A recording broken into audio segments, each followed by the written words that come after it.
Yo, guys, I'm back. My internet is back on. Actually, it's been back on. It was like back on at 7 o'clock something. But alright, we're gonna write to another video though. It's Oh shoot, hold up. Yep. Whoa, what the? Dang, I can't speak. Yeah, I uploaded this video already. So already got 4 views. Oh, got 1 like. Dang. Alright, hold up. But let's go to the video. It says the gym has been insufferable. I think that's what it said. Well, hold on, let me see if I can see my camera. Okay, I probably can better hear me. Alright, there we go. Alright, let's get into it, though. What the fuck? Hold on, I'll be right back. I forgot to put a sign back on.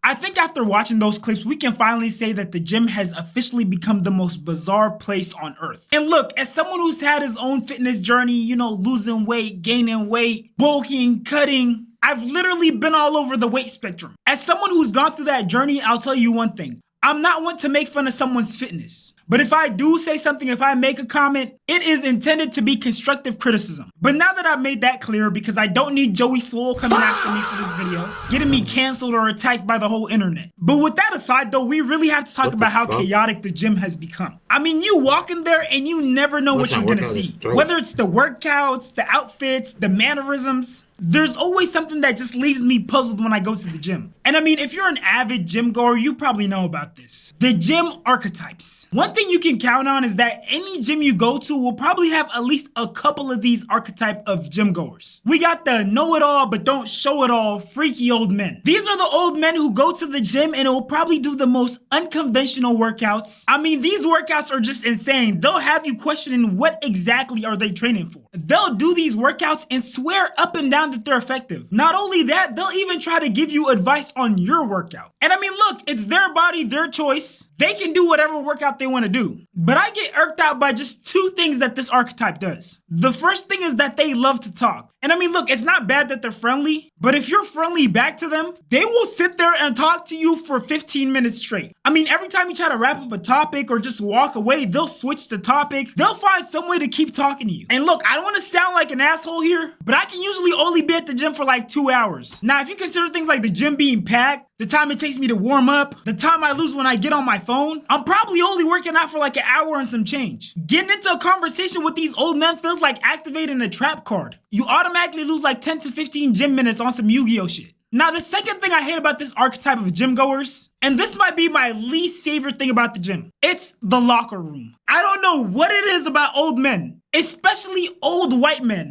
that just makes them so comfortable with just walking around butt booty naked in the locker room. And look, I already know what some of you guys are thinking. It's a men's locker room. That's what it's meant for, dumbass. I promise, I get it, bro. It's a locker room. That's what it's meant for. But man, a little towel wouldn't hurt. Do y'all know what it feels like to be like 15, 16, going into the YMCA locker room, and some naked old man is scratching his balls and then proceeds to touch the locker? There's gotta be some sort of law against this type of stuff. And if there isn't, somebody please make one. Now, for the next archetype, we got the amateur badminton player. Brief intermission, y'all. I'm here with an opportunity.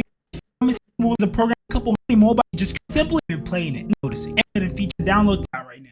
Badminton players, we're talking about the gym. Badminton players don't look like they're necessarily huge on the gym. But wait, let me explain. Let me give you some context. Let me give you some internet history. So there's basically a joke, a meme going around the internet where people label the most try-hard gym goers as amateur badminton players. Basically guys like these. You, just you, building your app on base 44. What the fuck is he doing? Top 5 rising rookies in badminton today. They are currently ranked near the bottom. So unnecessary. Like a fucking couch. But are full of potential. Do they have what it takes to rise? He's working out his neck. Pause. Like, dang. Like, why are you working out your neck for though? Like, why are you like hanging and then like, what capacity could you use? Like, what is a good use to make your neck stronger? Chill, pause, bro. It's just like, But this is weird. Up to the professional level in their current state? Prospect number 5 is still stuck working on basic warm-up drills typical of the amateur level. This archetype of gym goer will do some of the most high-risk, low-reward Be seeing these type of workouts people unnecessarily. And a lot of times these workouts are super unconventional and they look like something they just thought of. They just pieced it together. Now, I can't talk about the amateur badminton players without talking about this next category. The ego lifters. Now, look, I genuinely think that someone should do a study on this, bro. Because this seriously might just be a mental condition. Maybe these guys in their head, they see themselves as just being super huge, like ripped like the Hulk. Because these guys will pull up to a machine with the muscle mass of a prepubescent teen and load it up to the max. Or if it's a squat rack or a bench, they'll take half the plates in the gym and they'll just load them up. Mind you, by this time, everyone in their vicinity is watching them because no one believes that they're actually gonna hit this weight. And I honestly don't know if they're doing it for attention or, maybe they're manifesting. They just believe in themselves so much that they think that that belief is just gonna magically allow them to lift that weight. And unfortunately, this is how we get situations like this.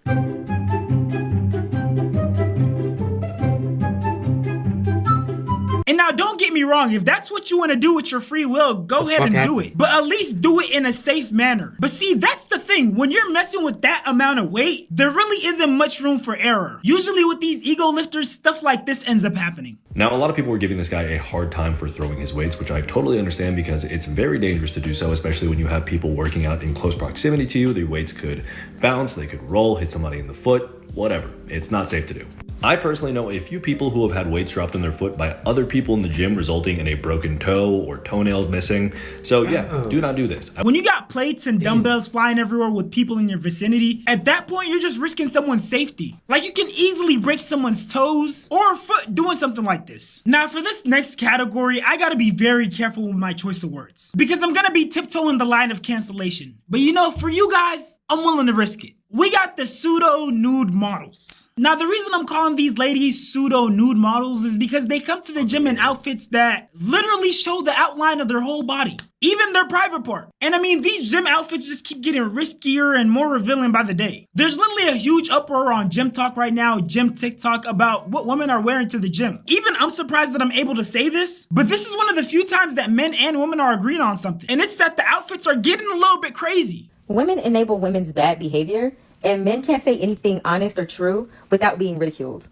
Why are men not allowed to state that they're uncomfortable with women's behavior of any sort? They aren't allowed to say a damn thing. If they say anything remotely constructive or even just stating their opinion on what they've experienced and how they may like something or not like something, it's like women just can't just receive it and be like, oh, damn, like that's how I've been making people feel. This is how I've been entering spaces, and it's very self-absorbed and very selfish. Now, one thing I do find extremely unfair is that certain people are trying to make it seem like this is something that modern women just invented. But no, that's what we're not gonna do. Now, sure, it's become more normalized and ubiquitous nowadays, but these type of outfits were definitely being worn back in the day as well. There's no way you guys haven't seen those 80s, 90s follow-along workout videos. Y'all moms and grandmas were definitely wearing some skin-tight, freaky-deaky type of clothes. And look, all I'm saying is, if you're gonna judge, at least be fair. But listen, for all the ladies out there, I can't tell you what to do with your body. But what I can do is provide you with this clip, and hopefully you guys are able to decipher, you guys are able to deep this message. Bikini is underwear. It's the same way, it's the same shape, it's the same form, and it's just a different material. You say, oh, you're using it to swim. The man that actually invented the bikini was a pervert, let's be honest. He couldn't even get professional models to model it, because they said it was too scandalous, too scanty. That was back in the 60s. So what has changed? Because now culture says it's okay. Now it's okay. No, it's underwear.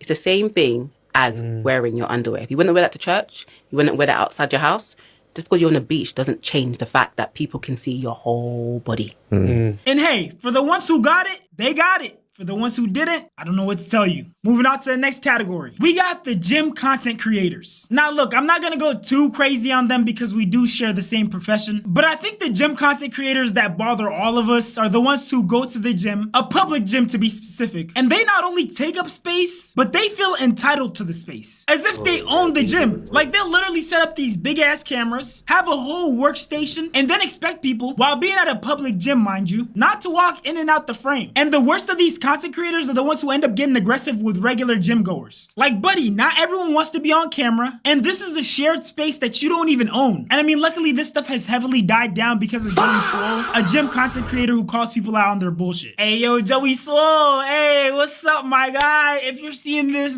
video is strictly for entertainment purposes, bruh. None of this is serious. It's all jokes, it's all fun. Don't cancel me. Don't send your troops after me, please. And now for the final category that you're likely to run into if you go to a gym, we got the emo / hyper emotional gym goers. These are the guys who just look straight up depressed or angry. You might either catch them mean mugging someone or just staring into empty space. They probably got their heart broken or they're just mad at the world.